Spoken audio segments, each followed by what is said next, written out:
Who is this? Name and location. Turn down the music though, or I'm gonna have to hang up.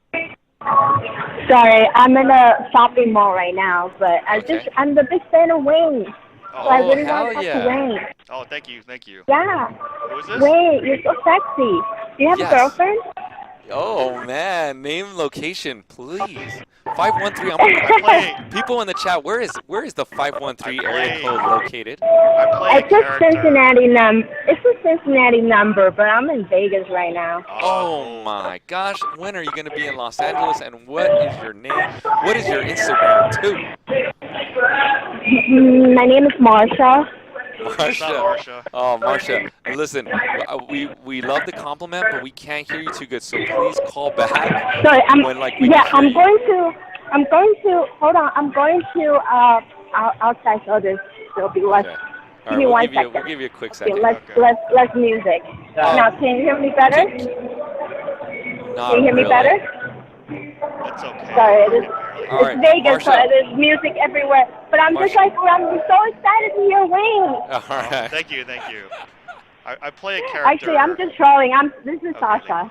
Oh my gosh! Oh my god, you got me so good, man. No, why did you Shout to Sasha? Why did you reveal yourself? Wayne, Oh my gosh. We love it. Sorry, Wayne. I okay. missed last week. You and Weez were having a good talk, so I didn't want to interrupt, but I feel bad that. No, don't worry about it. Don't worry about it. We love Sasha. Oh my god, you make me feel so guilty every time you post like your mom stuff. I'm like, I'm such a bad son. Oh my god, I'm gonna jump off a cliff.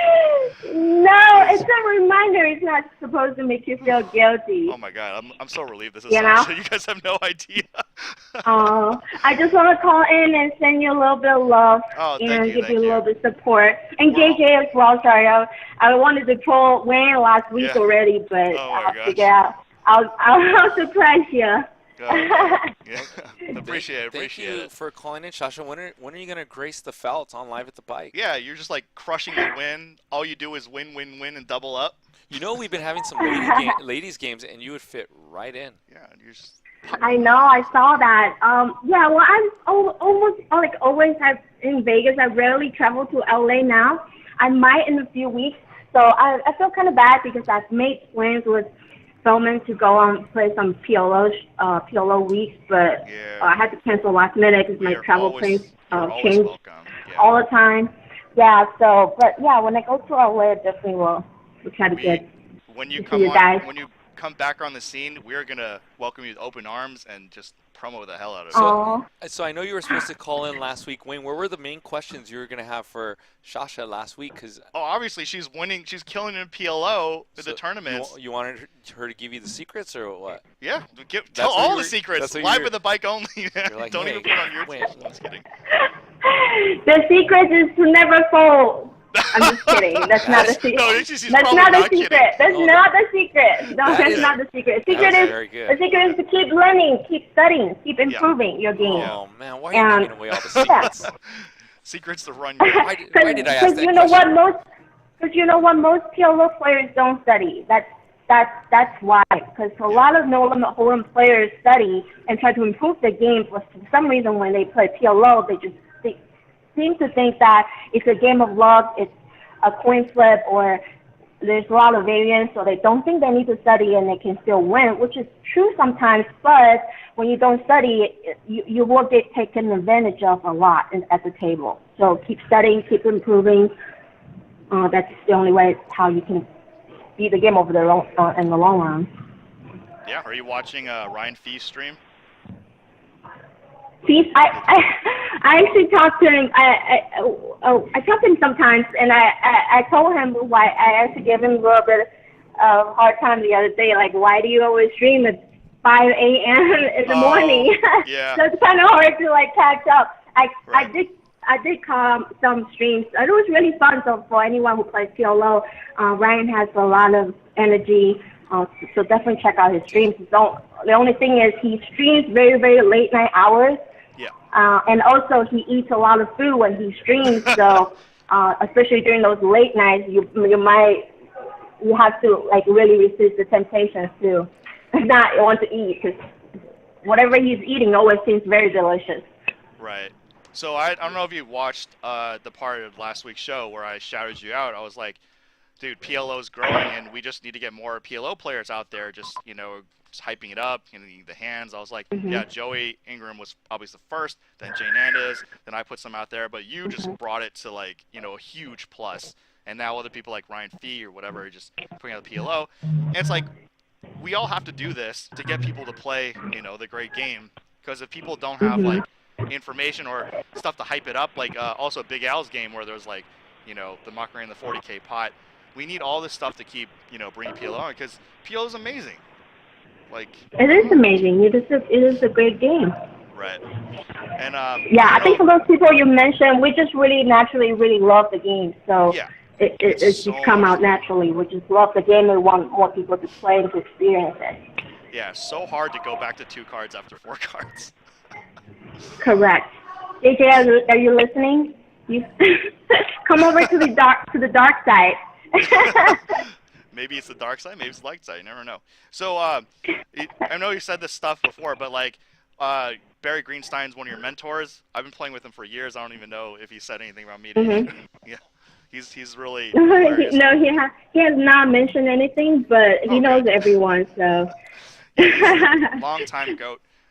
He's said that he's never seen me lose. I'm like, why don't I hang out with you some more, because I lose all the time. Actually, Sasha, we played at the World Series this year. You probably didn't know who I was, but we played in the tag team event. You started off Barry Greenstein's team. Yes. Maybe played like the first 2 or 3 orbits. And I think you had a few big hands that they didn't go to showdown and you lost them. I know you probably maybe felt a little bit bad. It seemed like when you got up and you were like tagging in Barry or whoever else you were tagging in for your Barry. Your team. I was in a team with Barry. I wasn't upset. I actually very very rarely get upset during any poker hand. So I don't think I was upset. I think I was playing really fast, and mainly because I was in a PLO 8 day 2, so I had very, very little time to play, and because it's a tag team, so I had to play at least a few hands before I can switch over to Barry, I believe, and Barry wanted me to play the first round, and I was playing really fast, lost quite some chips, but Barry, as we know, he actually scaled up from maybe 1K or 3K chips to making us in the money. And I wasn't able to play the rest of the tournament because I was in the day 2 of the PLO 8. Oh, wow. So, yeah. Pretty yeah, awesome. so we did make money. Yeah, it's pretty awesome because he was short stacked, and I got out like that day. The cool thing about the tag team event, guys and girls who are thinking of playing this year in the chat, there's no breaks. It's like 10 levels. You play straight, so you have to have people tagging you in and stuff like that. So it was an awesome event. Those of you guys, you should try it and play it this year. But yeah, correct. Barry was with the short stack. I was kind of bummed. Yeah. Sorry. Go ahead. No, Barry was with the short stack, and I got out like level 10, and Barry was still grinding there. So I'm glad that Barry made it. Barry Greenstein, legit grinder. That guy don't go to sleep like ever. Barry is the sickest grinders I know, and it's really weird to say because Barry is older, as we know, but his mind is the sharpest out of almost any poker players I know. Yeah. He's really sick. So yeah, like I said, we were short stacked, and I wasn't able to play because I was in day 2. So he had to grind the short stacks up, and all the way he got us into money. And but that's not just that tournament. If you look up Barry's World Series records, he was on the top list that cashes the most. So basically, if he has a pretty decent stack, he's almost always guaranteed to be in the money. And that really takes a lot of years of experiences and reading people and so on. He's just very, very sick. And not just that, he's good at every single game, all game format. And I remember I don't really play a lot of open-faced Chinese poker. He said that he wanted me to get better and improve. So I started playing the game with him. And after I play with him, I also play with a bunch of my friends, which can be most of my friends. But Barry's the only person that no matter how much I train, how much I learn, try to study and improve, I just cannot beat him. He's just that good. So he's just really sick in every single. Yeah. Sorry. Go ahead. You know, Play Warren, the site. It's actually a solver for open-faced Chinese poker. It might be out. It might be outdated now. You could Google it. It's called Play Warren. Yeah. So, that's what is how after I started playing with him and training with him, so I started playing with bots, playing a lot of them every day, just playing against bots that makes perfect decisions. And so I train a lot, but I still cannot beat him. You'll get it. He runs too good. It's not fair. It's not just that, like, against anyone I play, and I don't want to say I crushed Joe Ingram, but maybe I did. That's what I'm talking about. but with Barry, it's not the edge is not just small; it's by a lot. Right. So that's just how thick it is. Yeah. So he just has a very, very sharp mind. We want to hear a legendary story from your end, because I was there after the PLO show from Live at the Bike. I stayed after propping for one of the few times, and it was with you, Joey, Mike Boogie was there. I think Sam was there. You knocked over Joey's chips. Just went boom. Can you tell us the story on your side? That's not. Is that after the? It was after the show, because I rarely. I thought it was before. No. It was after, because I rarely stay after. So you and Joey are VIPs. Go ahead. Are we still talking about this? All right. So anyway, this is Wayne, right? Because I don't have a screen, screen on, so I can't see. I can tell who I'm talking to. Yeah. So what happened was Joey was sitting right next to me, and someone at the table told me that he will pay me, I believe, $25 or $50 to knock over Joey's chips. And Sam, who's gonna say no? Like, who? Honestly, who would say no to this kind of offer? I would have done it for free. Right. So, and it's free, $25, $50 or whatever. We're playing. No, I think we're playing 5-5 PLO maybe. I don't remember. This was a couple years ago. I don't remember what stakes we were playing, but I just know I don't stay after hours, and I stayed this time. So I knocked over Joey's chip. It was awesome. First time, everyone was having fun, and then we were joking and laughing, and then Joey lost the hand to someone at the table. He was a little bit steamed because he kind of got a little, like, a small bad beat. And then the least that person offered me again and told me to knock over the chips, or something like that. I can't remember. And then so I knocked over Joey's chips again. Or maybe because we were talking shit to each other, like jokingly. Yeah, you guys were totally talking trash to each other. And also, there was a prop bet. We always do. Yeah. We always do. So Joey said that for the next 100 times that he saw me, he was going to knock over my chips. Yeah. He was going to hunt me down during World Series and knock over my chips. Yeah. Oh, dude, this was a night to remember. This is a little overboard. That's a surprise. So I was like, let's do it. It's not the rivalry. I was like, let's do it. Let's start right now. So I knock over his chips again, and then this time he got pretty steamed. he got pretty emotional. So those of you guys at home, whenever you're playing with Joey Ingram, whatever casino, even if you're not in his game and you see him leave the table and you see his chip stack, just fucking wreck his chip stack down. Just walk away. Just boom. No. Just boom. And then don't do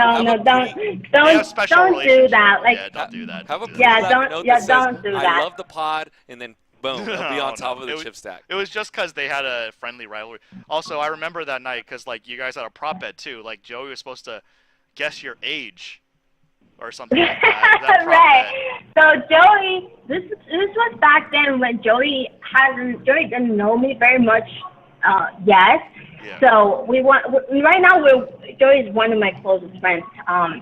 but back then he didn't know me yet. So he wanted to do a prop bet. I believe $1,000 if he could guess my age. I believe within 3 years. Oh, 3 years. Okay. 3 years of range, I believe.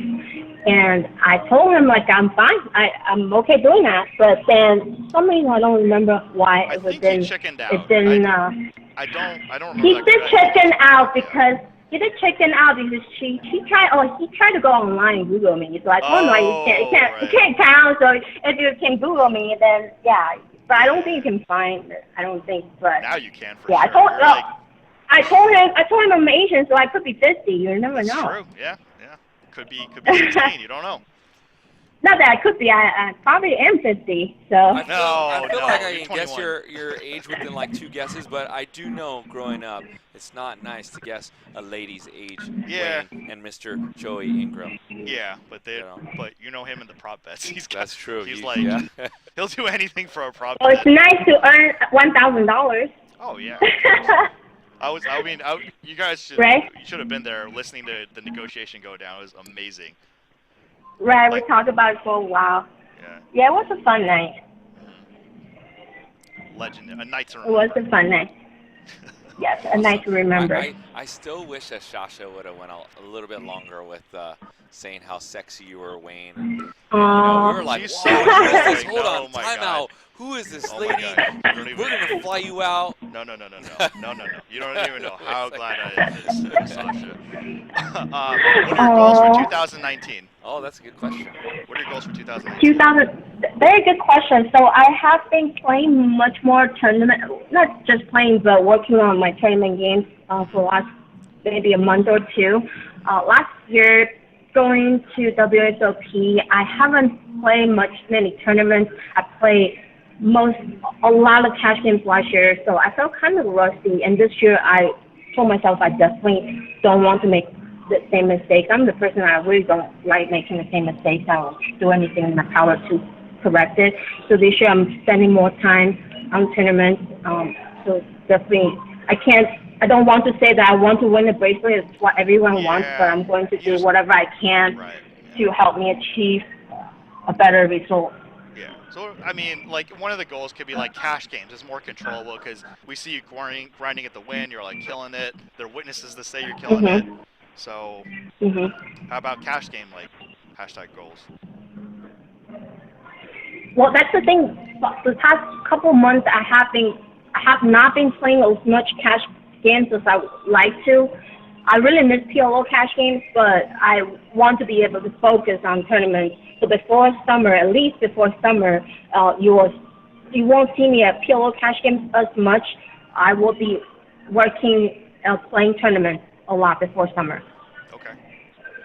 And that's not just no limit hold'em tournaments, though. There's also PLO tournaments. But either way, I want to be able to improve my tournament game.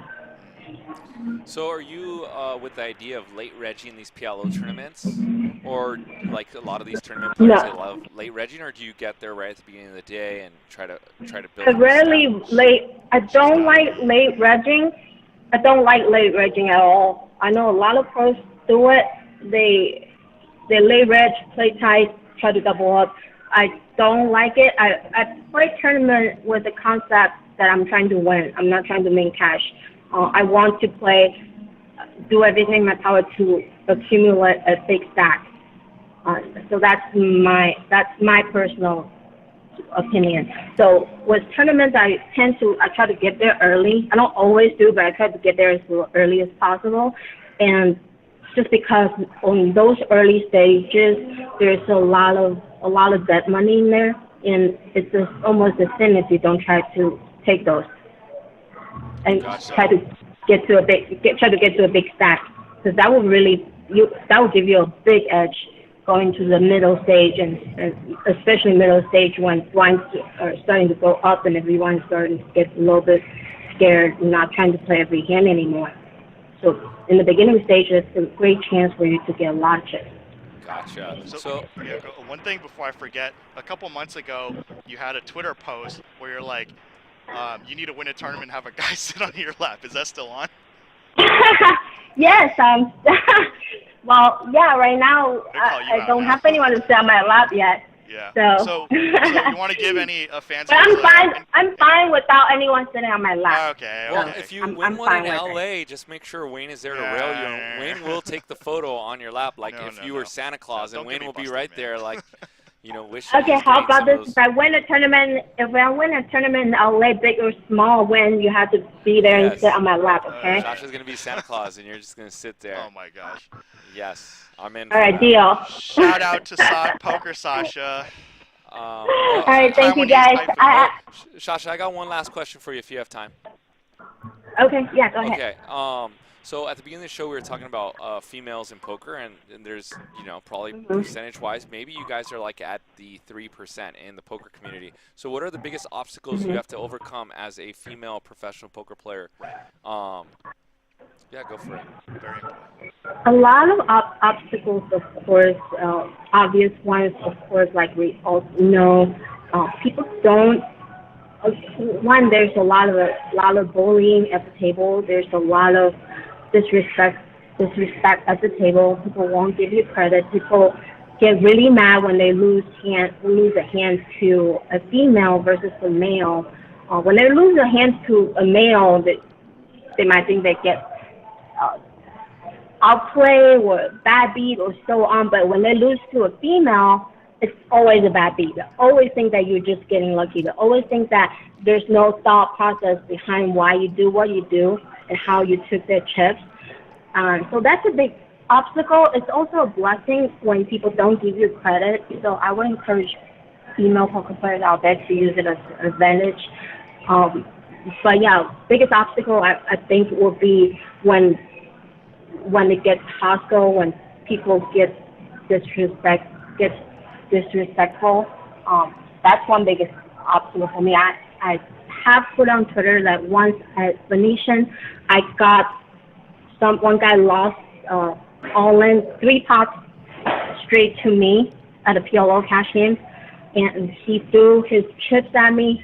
He threw his dirty napkin at me, directly to my face. Yeah. So and then he wouldn't have done this had I been a guy, right? Like he would do this to a girl, and not just me. He probably would have done this to maybe another woman, thinking less likely we will get retaliation. Yeah. I'm not saying this only happens to women. I'm sure it happens to guys as well. But it happens. It's worse, and it happens a lot more often to women. That's one biggest obstacle. I think also another thing is girls naturally are more emotional. So, and I don't get emotional at all at the table due to poker. But when it's the time of the month, sometimes you have to overcome the physical fatigue and hormones and so on. That's also one thing. But like I said, there are these obstacles, but also as a female, you also have a lot of advantage. So try to look on the bright side and take good advantage of those as a female poker player. This is what I would suggest for all the girls out there. Yeah, you play the cards you're dealt. Actually, one of the people I'm coaching is female, and she said a lot of the issues, that you said. And one of the things I tell her, I'm like, people are going to play us all differently. People are going to play me differently from JJ and play differently from you. And that's the difficult thing about hand histories, because even if you have the same opponent at a different time of the day, the hand may play differently. Mm-hmm. And that's something that people just, when they're only doing hand histories, they just aren't necessarily going to get. Hashtag exploitive poker. And thank you, Sasha. Feel free to call in whenever you want. And we're probably, now that we got your number right here on Skype, we're probably going to call you more often. And I knew the number too. I just didn't completely blanked out. And you got me good. All right, props. Yeah, no problem. I didn't want to text you first so you would know, so I wanted to surprise you. Oh yeah, that was good. You got me good. What does Mike Sexton say at the end of WPTs? May something be something and something be big pots and whatever. But thank you very much, Sasha.